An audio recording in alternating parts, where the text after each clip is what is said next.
Viewers, আপনারা সবাই কেমন আছেন? আশা করি ভালো আছেন। আমিও ভালো আছি। আজকে আমি আপনাদের সাথে শেয়ার করব গরুর ভুঁড়ি ভাজা। প্রথমে কড়াইয়ে আমি তেল দিয়ে দিয়েছি অল্প করে। তেলের মধ্যে পেঁয়াজ এবং রসুন আমি কিউব করে কেটে রেখেছিলাম, সেগুলো আমি দিয়ে দিলাম। দেখুন, দিয়ে আমি নাড়াচাড়া করব। এরপরে আমি আস্তে আস্তে এর মধ্যে দিয়ে দিব তেজপাতা, এলাচ, দারুচিনি এবং লবঙ্গ। তো এগুলা দিয়ে আমি নাড়াচাড়া করতে থাকবো। নাড়াচাড়া করে এর মধ্যে আমি আলু কিউব করে কেটে ধুয়ে রেখেছিলাম, সেটাও আমি আস্তে করে কড়াইয়ের মধ্যে দিয়ে দিব। দিয়ে সুন্দর করে নাড়াচাড়া করতে থাকবো। ভালো করে নাড়াচাড়া করতে করতে আমি এবার মশলাগুলো আস্তে আস্তে দিয়ে দিব। প্রথমে আমি দিয়ে দিব জিরার গুঁড়া, তারপরে আমি দিয়ে দিয়েছি হলুদের গুঁড়া, এরপরে আমি দিয়ে দিব ধনের গুঁড়া, তারপরে দিব একটু মরিচের গুঁড়া, এরপরে দিয়ে দিব লবণ। তারপরে আমি এটা সুন্দর করে নাড়াচাড়া করতে থাকবো।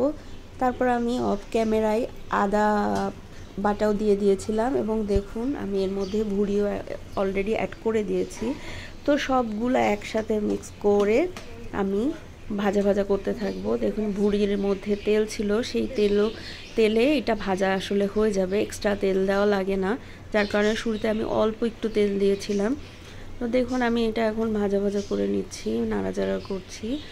আর আরেকটা জিনিস আমি অ্যাড করেছি, সেটা হচ্ছে শুকনা মরিচ আমি ছোট ছোট করে কেটে নিয়েছিলাম, সেটাও আমি এটার মধ্যে দিয়ে দিয়েছি।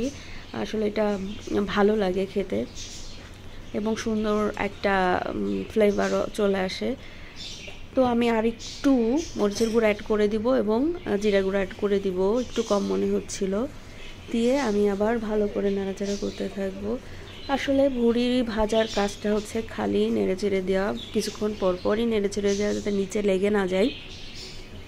ভুঁড়িটা ভাজতে ভাজতে আসলে কমে আসবে। দেখুন আমার প্রথমে কড়াইটা অনেক বেশি দেখাচ্ছিল, ধরছিল না, নাড়া যাচ্ছিল না, কিন্তু দেখুন এটা কমে আসছে। যখন এটা ভাজা ভাজা হয়ে যাবে আস্তে আস্তে এটা আসলে কমে যাবে। তো আমার ভুঁড়ি ভাজা শেষ। কেমন লাগলো জানাবেন।